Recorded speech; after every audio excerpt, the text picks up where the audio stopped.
की गाड़ी पलट गई। स्टीयरिंग लॉक होने से गाड़ी अनियंत्रित हो गई और पलट गई। गाड़ी पलटने की घटना में 3 सूबेदार घायल हुए हैं। NH 11 पर गुसाईसर बस स्टैंड के पास की यह घटना है। तो घायलों को रतनगढ़ जिला अस्पताल में भर्ती करवाया गया है। तो वहीं सूचना पर रतनगढ़ पुलिस भी इस वक्त मौके पर पहुंची हुई है। तो आर्मी की गाड़ी पलटने की सूचना मिल रही है। नेशनल हाईवे पर यह हादसा हुआ है। बताया जा रहा है कि 3 आर्मी के जवान इसमें जख्मी हुए हैं, जिन्हें अस्पताल पहुंचाया गया है। लगातार जख्मी जवानों का इलाज जारी है। सूचना मिलते ही रतनगढ़ पुलिस भी मौके पर पहुंची हुई है।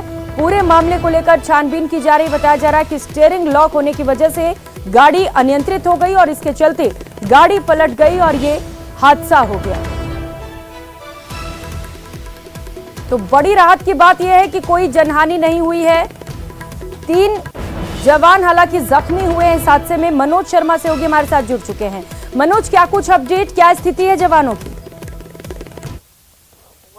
जो तीनों आर्मी के जवान हैं उनको जो सरकारी अस्पताल है वहाँ लाया गया है और उनका वहाँ उपचार जारी है। जो जवान है उनकी जो पहचान है वो 26 वर्षीय संदीप, जो कि उत्तर प्रदेश के निवासी हैं, और 26 वर्षीय आलोक प्रताप सिंह है। और इसके अलावा पंजाब के जो गुरप्रीत सिंह है 24 वर्षीय, वो घायल हुए हैं, जिनको जिला सरकारी अस्पताल में लाया गया है, जहाँ उनका इलाज चल रहा है। जो हादसा हुआ है वो जो स्टीयरिंग लॉक होने की वजह से हुआ है। स्टीयरिंग लॉक होने की वजह से जो आर्मी का जो ट्रक है वो ट्रक और एक पेड़ से टकराया, और पेड़ से टकराने के बाद न केवल ट्रक क्षतिग्रस्त हुआ बल्कि जो 3 जवान उसके अंदर सवार थे वो घायल हो गए, जिनका इलाज जारी है। जी बिल्कुल। और मनोज, पुलिस वहां पर पहुंची हुई है, क्योंकि आप बता रहे हैं स्टीयरिंग लॉक के चलते ये हादसा हुआ है। किसकी लापरवाही? ये एक तकनीकी जो मिस्टेक है वो इसको कहा जा सकता है, जिसकी वजह से हादसा हुआ है। और मौके के ऊपर पुलिस भी पहुंची और लोगों की काफी भीड़ भी जमा हुई। लोगों की मदद से जो तीनों आर्मी के जवान हैं उनको निकाला गया और जो निजी एम्बुलेंस थी उसकी सहायता से उनको अस्पताल पहुंचाया गया। इसके अलावा जो आर्मी के अन्य जो ट्रक थे उन्होंने भी वहाँ सहायता की। जी ठीक है मनोज, बहुत शुक्रिया आपका इन तमाम जानकारियों के लिए।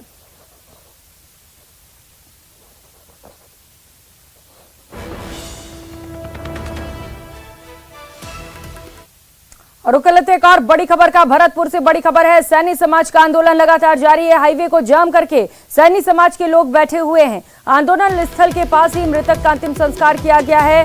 पुलिस की कस्टडी में अंतिम संस्कार किया गया। गांव गंधार में ये अंतिम संस्कार हुआ है। 2 मई तक आंदोलन जारी रखने की बात कही गई है। तो 12% आरक्षण की मांग को लेकर लगातार सैनी समाज की ओर से आंदोलन जारी है। हाईवे को जाम किया गया है और इसी प्रदर्शन स्थल पर एक शख्स ने सुसाइड किया था और अंतिम संस्कार को लेकर असमंजस की स्थिति थी। लेकिन इस वक्त का ये बड़ा अपडेट आपको बता दें, बात बनने के बाद अब शव का अंतिम संस्कार कर दिया गया है। लेकिन सैनी समाज के लोग अभी भी धरने पर बैठे हुए हैं। 2 तारीख तक ये धरना प्रदर्शन जारी रहने वाला है।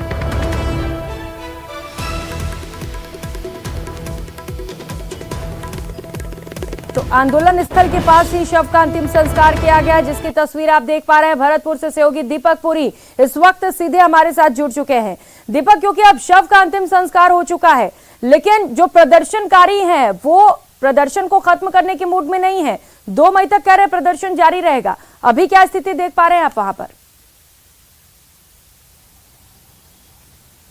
देखिए प्रियंका, अभी की स्थिति की बात की जाए तो आंदोलनकारी अभी भी हाईवे पर डटे हुए हैं। उनका कहना है कि 12% आरक्षण की जो हमारे द्वारा मांग की जा रही है उस पर जब तक सरकार बातचीत नहीं करेगी, कोई समझौता नहीं निकलेगा, जब तक हमारा आंदोलन लगातार जारी रहेगा। अभी 2 मई तक का तो उन्होंने अल्टीमेटम दिया है कि 2 मई तक आंदोलन को जारी रखेंगे। 1 मई को ओबीसी आयोग के साथ बैठक होनी है और उस बैठक में क्या फैसला रहता है, क्या निर्णय निकलता है, उसके बाद जो सैनी समाज, कुशवा समाज, साकी मोर समाज जो है वो फैसला लेगा कि इस आंदोलन को स्थगित करना है या यथावत रखना है। लेकिन साफ तौर पर अभी भी हाईवे जाम है, लोगों को परेशानी हो रही है। और आंदोलन स्थल के पास में ही पेड़ से लटका हुआ एक युवक का शव मिला था, मोहन सिंह। उसके अंतिम संस्कार को लेकर के असमंजस की स्थिति बनी हुई थी।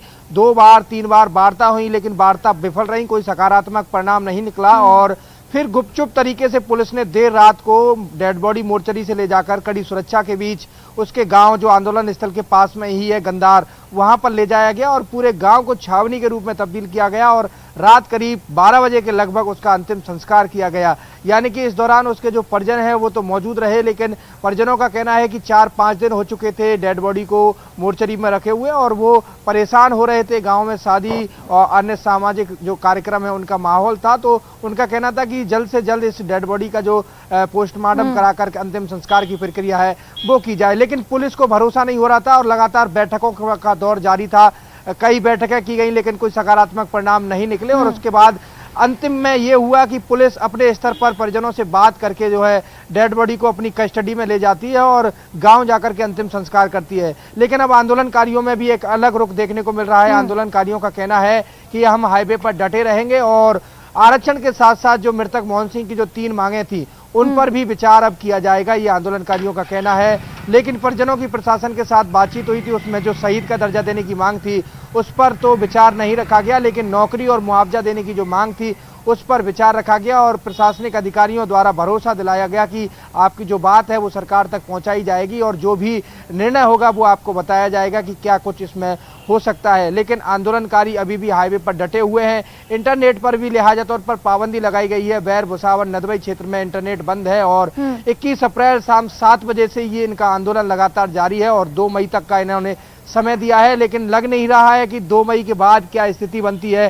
क्योंकि जो बैठक ओबीसी आयोग के साथ होनी है सैनी समाज के लोगों की, उसमें सिर्फ जातिगत आंकड़ों को लेकर के जो चर्चा है वो होगी। आरक्षण का जो कोई फैसला है वो उस बैठक में नहीं लिया जा सकता। लेकिन सैनी समाज के लोग अब अड़े हुए हैं कि हम आर पार के मूड की लड़ाई में हैं और जब तक आरक्षण जो 12% आरक्षण की हम बात कर रहे हैं उस पर जब तक चर्चा नहीं होगी, जब तक हम जो हाईवे है उसको खाली नहीं करेंगे और डटे रहेंगे। साथ ही उन्होंने चेतावनी भी दी है कि अगर जरूरत पड़ी तो हम रेलवे ट्रैक को भी जाम करेंगे, अन्य हाईवों को भी जाम करेंगे, क्योंकि अब की बार हम आर पार की लड़ाई के मूड में हैं। ये सैनी समाज के लोगों का कहना है। लेकिन कहीं ना कहीं वहां पर जो प्रतिनिधि मंडल है, जो कमेटी आंदोलनकारियों की तरफ से बनाई गई है, वो कमेटी निर्णय नहीं ले पाती है कि करना क्या है। कमेटी जब निर्णय लेती है तो जो आंदोलनकारी हैं वो उसको मान्य नहीं करते हैं और फिर आंदोलनकारी ही कमेटी को बताती है कि अब ये करना है। इस तरह की असमंजस की स्थिति आंदोलन स्थल पर भी बनी गई है। उसको लेकर के प्रशासन भी हैरान है कि आखिर बात की जाए तो किससे की जाए। लेकिन पुलिस और प्रशासन के अधिकारियों का कहना है कि यहाँ हम सभी से डायलॉग कर रहे हैं और सभी से इस पूरे मामले को सुलझाने की जो कोशिश है वो की जा रही है और किस तरह से ये गतिरोध समाप्त हो उसको लेकर के लगातार प्रयास किए जा रहे हैं। जी बिल्कुल दीपक, गतिरोध समाप्त करने के प्रयास प्रशासन की ओर से किए जा रहे हैं, लेकिन प्रदर्शनकारी इस मूड में नजर नहीं आ रहा है, क्योंकि आप बता रहे हैं कि आर पार के मूड में दिखाई दे रहे हैं।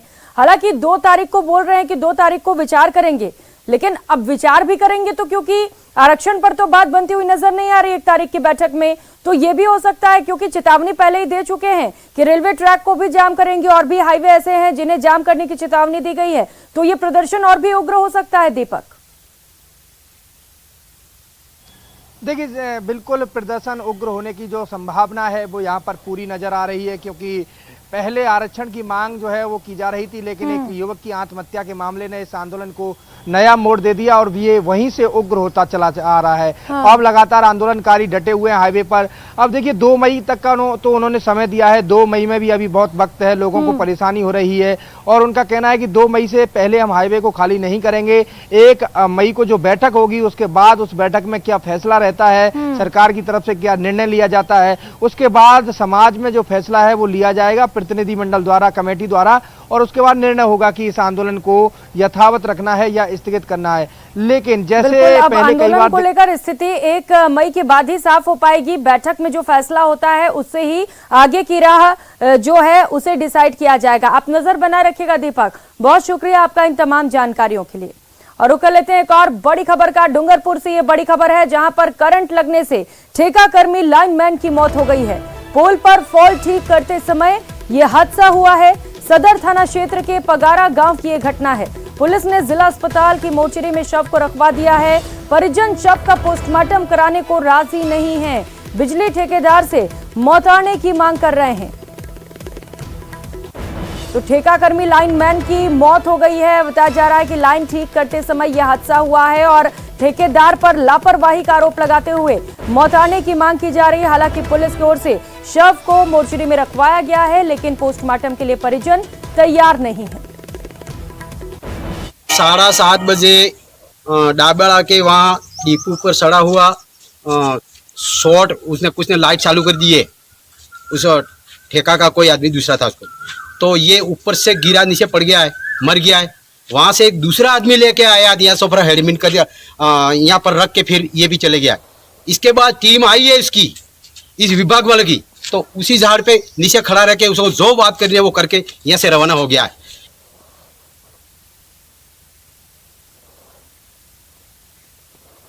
सहयोगी जयेश हमारे साथ जुड़ चुके हैं। जयेश, क्योंकि ठेका कर्मी की मौत हुई है और लापरवाही के आरोप ठेकेदार पर लग रहे हैं, कह रहे हैं जब बिजली ठीक कर रहे थे, चढ़े हुए थे पोल पर, उसी दौरान किसी ने बिजली चला दी। अब क्या जांच की जा रही है इस पूरे मामले को लेकर, क्या कह रही है पुलिस? परमार नाम का 24 वर्षीय सीधड़ी खेरवाड़ा निवासी व्यक्ति था, जो ठेका कर्मी एक ठेकेदार के अंडर में जो बिजली की लाइन ठीक करने का काम करता था, उसकी करंट लगने से मौत हुई है बीती रात। परिजनों का ये आरोप है कि रणसागर खेड़ा जो पावर हाउस है, वहां से ये पता होने के बावजूद कि लाइन ठीक करने के लिए लाइनमैन गए और परिजनों ने आरोप लगाया है कि जानबूझ करके बिजली चालू कर दी गई। परिजन ठेकेदार पर आरोप लगा रहे हैं कि कार्मिकों की लापरवाही रही है। फिलहाल शव जो है वो मोर्चरी में पड़ा है और जो मृतक के परिजन है वो ठेकेदार को मोर्चरी पर बुलाने की मांग पर अड़े हैं, ताकि ठेकेदार से वो मोताले की वसूलने की कार्रवाई करने के लिए डिमांड कर रहे हैं। प्रियंका, बिल्कुल जयेश, क्योंकि पहले ही जानकारी दी जाती है अगर इस तरीके से लाइन ठीक करने जाते हैं और ऐसे में अगर बिजली की सप्लाई कर दी जाती है तो बड़ी लापरवाही है और इस पर जांच जरूरी है। बहुत शुक्रिया जयेश आपका इन तमाम जानकारियों के लिए।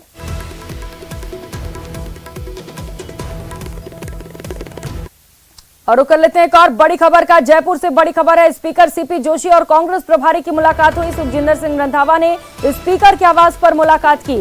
सियासी गलियारों में मुलाकात को अहम माना जा रहा है। कल सचिन पायलट ने भी सीपी जोशी से मुलाकात की थी। तो इस वक्त की बड़ी खबर सियासत से जुड़ी, स्पीकर सीपी जोशी और कांग्रेस प्रभारी की मुलाकात हुई है। सुखजिंदर सिंह रंधावा ने स्पीकर के आवास पर यह मुलाकात की और इससे सियासी गलियारों में हलचल तेज हो चली है। मुलाकात के कई सारे मायने निकाले जा रहे हैं और इस मुलाकात को काफी अहम देखा जा रहा है। तो पहले कल सचिन पायलट ने सीपी जोशी से मुलाकात की थी और अब सुखजिंदर सिंह रंधावा ने मुलाकात की है। अब क्योंकि मुलाकात को लेकर बातें क्या हुई है ये बाहर नहीं आ पा रही हैं और यही वजह है कई सारी अटकलें लगाई जा रही हैं। सहयोगी बाबूलाल हमारे साथ जुड़ चुके हैं। बाबूलाल, पहले सचिन पायलट मिलते हैं, अब प्रभारी जा रहे हैं, क्या चल रहा है भीतर खाने, कुछ पता चल पा रहा है क्या? जी देखिए, प्रदेश प्रभारी ने कुछ दिनों पहले कहा था कि मैं राजस्थान को पंजाब नहीं बनने दूंगा। यानी कि जो पंजाब में कांग्रेस से गलतियां हुई थी वो गलतियां कांग्रेस पार्टी राजस्थान में नहीं होने देना चाहती। लिहाजा जहां भी मतभेद है उनको दूर करने की कोशिश हो रही है। सुखजिंदर रंधावा लगातार जितने भी बड़े नेता पार्टी के उनसे लगातार मुलाकात कर रहे हैं और पार्टी में जिस भी तरह का विवाद है उसको वो शांत करने की कोशिश कर रहे हैं। उनको लगता है कि सरकार ने स्कीम्स बहुत अच्छी दी हैं, धरातल पर इनका असर भी है, लेकिन पार्टी अगर एकजुट होकर चुनाव नहीं लड़ी तो फिर वो सत्ता में वापसी नहीं कर पाएगी। इसलिए तमाम धड़ों से वो संवाद कायम कर और सबको एकजुट करके चुनाव में ले जाना चाहते हैं पार्टी को।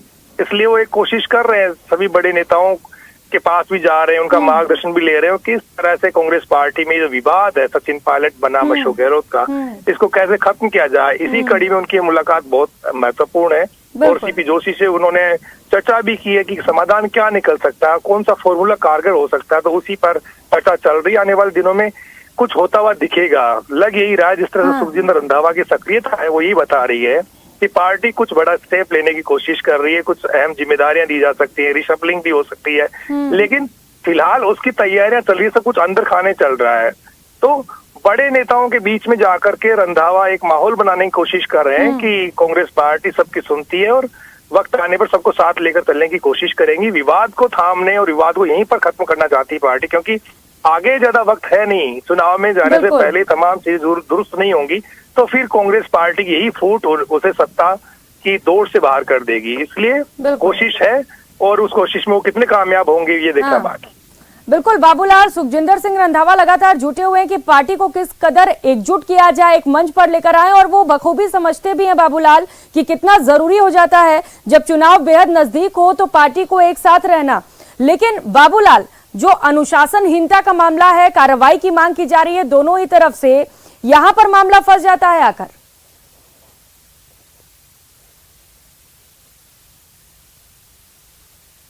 उसके जो जिम्मेदार लोग हैं उन पर अभी तक कार्रवाई नहीं हुई है, और जो गहलोत का खेमा है वो ये कह रहा है कि अनुशासनहीनता किसी सूरत में बर्दाश्त नहीं की जा सकती, क्योंकि जो पार्टी की लाइन है उससे कहीं बाहर जाकर पायलट कैंप के जो नेता हैं, चाहे राजेंद्र गुड़ा हो चाहे दूसरे नेता हो, वो बयानबाजी करते हैं। इससे पार्टी का जो अनुशासन है वो तार तार होता है, और कार्यकर्ताओं में एक मैसेज ये जाता है कि पार्टी यूनाइट नहीं है, और ये जो चीज है वो ग्रास रूट के वर्कर को परेशान करने वाली होती है। इसलिए अब कांग्रेस पार्टी ने तय किया है कि किसी भी तरह से विवाद को थामा तभी जा सकता है जब इस तरह की बयानबाजी देने वाले नेताओं की जुबान पर ब्रेक लगाया जाए और उन्हें समझा दिया जाए कि अगर पार्टी में रहना है तो आपको अनुशासन के दायरे में रहना पड़ेगा। सुखजिंदर रंधावा बहुत ही हार्ड लाइनर माने जाते हैं, दो टूक शब्दों में उन्होंने चेतावनी भी कई मर्तबा दी है। अब उसका असर होना अभी बाकी है, क्योंकि बीच बीच में रह करके और बयान आ जाते हैं नेताओं के। बिल्कुल बाबूलाल, चेतावनी दी जा रही है लेकिन उसका असर नहीं दिख रहा है, क्योंकि अब तक कोई स्ट्रॉन्ग एक्शन नहीं लिया गया आला कमान की ओर से, और एक स्ट्रॉन्ग मैसेज देने की जरूरत है यहाँ पर कि अगर आप पार्टी के खिलाफ कुछ भी बोलते हैं करते हैं तो आपके ऊपर एक्शन होगा। बहुत शुक्रिया बाबूलाल आपका इन तमाम जानकारियों के लिए।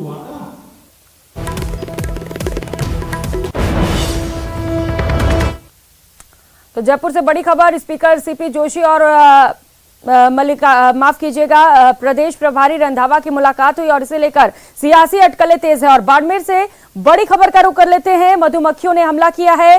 सफेद आंकड़ा मंदिर परिसर में मधुमक्खियों का हमला देखने को मिला है, जिसमें कई लोगों पर हमला किया गया और कई लोग इस हमले में घायल हो गए हैं।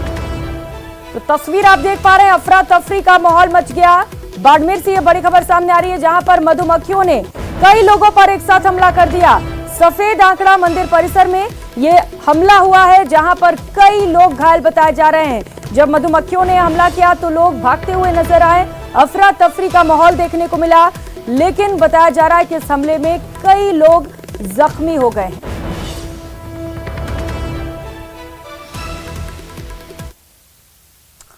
और जयपुर से बड़ी खबर है, जहां पर पैंथर से लोग दहशत में हैं। जयपुर आगरा रोड पर पैंथर का मूवमेंट देखने को मिला है। कैम्बी गोल्फ क्लब में फिर से पैंथर देखा गया। सुबह तकरीबन 8:20 पर पैंथर नजर आया था। वन विभाग ने मौके पर पिंजरा लगाया, 2 फॉरेस्ट गार्ड भी तैनात किए गए हैं। कैम्बी गोल्फ क्लब के पास का ये पूरा मामला है, रिहायशी इलाका है और यहाँ पर लगातार पैंथर का मूवमेंट बना हुआ है, जिसके चलते लोग दहशत में है, चिंता का सबब बना हुआ है।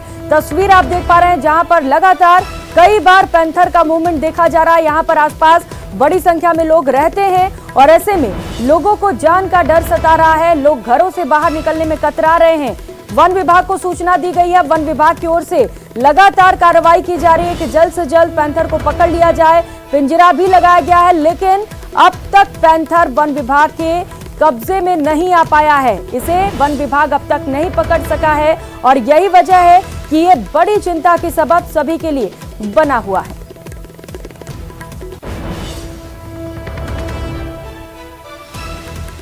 तो वन विभाग ने मौके पर पिंजरा भी लगा दिया है और इसके साथ ही 2 फॉरेस्ट गार्ड भी तैनात किए गए हैं। सबसे पहले वन विभाग की ओर से कोशिश की जा रही है कि जल्द से जल्द इस पैंथर का रेस्क्यू किया जाए, क्योंकि रिहायशी इलाका बताया जा रहा है, जहां पर बार बार पैंथर का मूवमेंट देखा जा रहा है। सुबह तकरीबन 8:30 बजे के करीब एक बार फिर से पैंथर कैमरे में कैद हुआ है, जिसके बाद से लोगों में डर का माहौल देखने को मिल रहा है।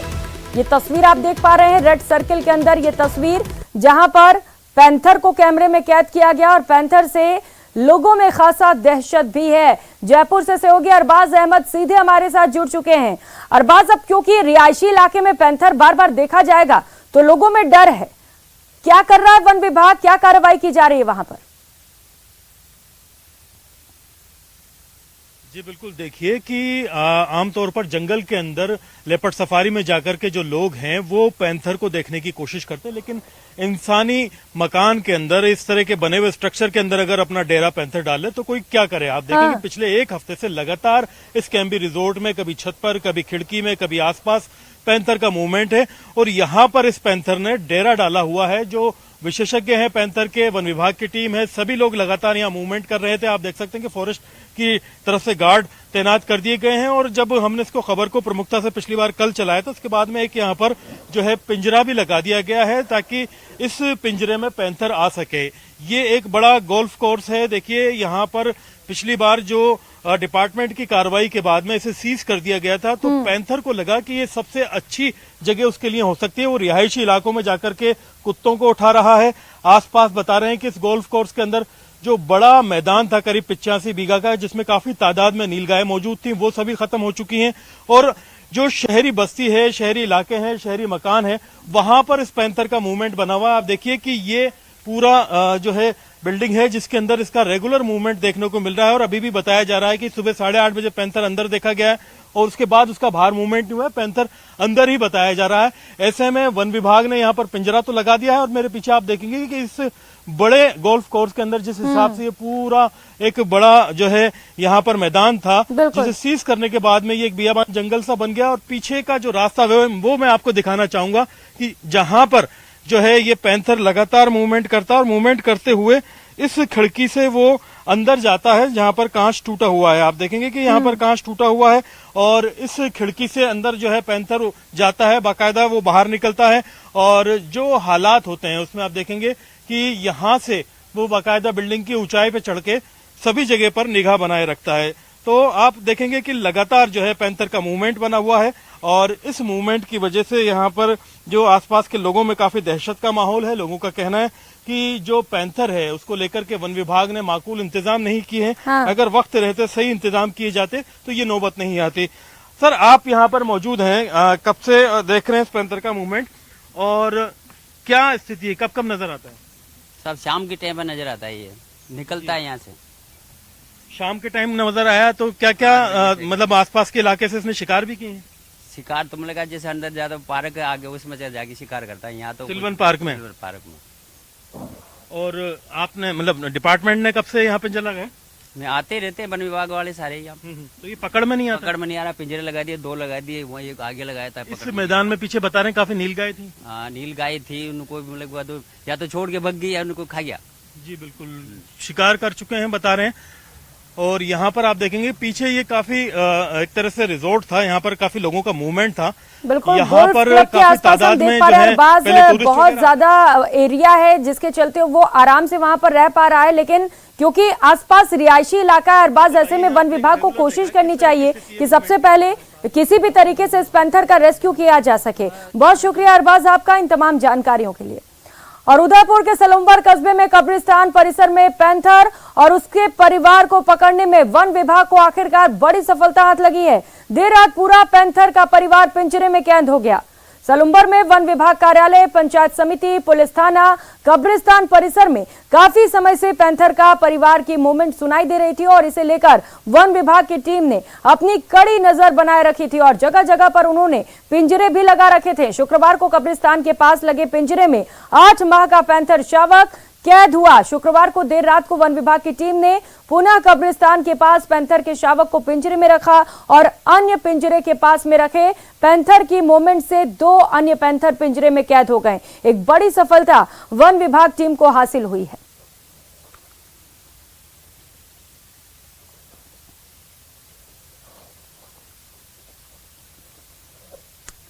और अब आपको पोखरण से आई एक तस्वीर दिखाते हैं जिसे देखकर आप भी कहेंगे कि ये क्या हो रहा है। सबसे पहले आप ये तस्वीरें देखिए जरा। पोखरण में एक निजी स्कूल का वार्षिक उत्सव चल रहा है और इस कार्यक्रम में मुख्य अतिथि हैं कैबिनेट मंत्री साले मोहम्मद। लेकिन ये देखिए, एक सपेरा मंत्री जी की ओर आता है और मंत्री जी के गले में सांप डालने लगता है। मंत्री जी अचानक घबरा जाते हैं और इसी बीच मंत्री जी सुरक्षा में तैनात सुरक्षाकर्मी को दौड़कर उनके पीछे आ जाते हैं और सपेरे को दूर भगाता है ये सुरक्षाकर्मी। इस दौरान ये तस्वीर आप देख पा रहे हैं।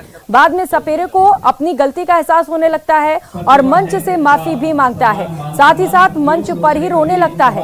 ये वीडियो सोशल मीडिया पर वायरल हो रहा है।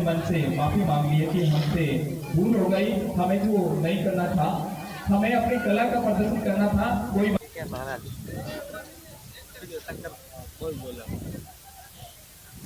तो मंत्री साले मोहम्मद बतौर मुख्य अतिथि कार्यक्रम में पहुंचे हुए थे, जहां पर एक सपेरा मंत्री जी के गले में जाकर सांप डालने लगता है। ये तस्वीर आप देख सकते हैं, जहां पर ये सपेरा धीरे से जाता है और मंत्री जी के गले में ही सांप डालने लगता है। मंत्री जी उस दौरान घबरा जाते हैं और उसे हटाने लगते हैं।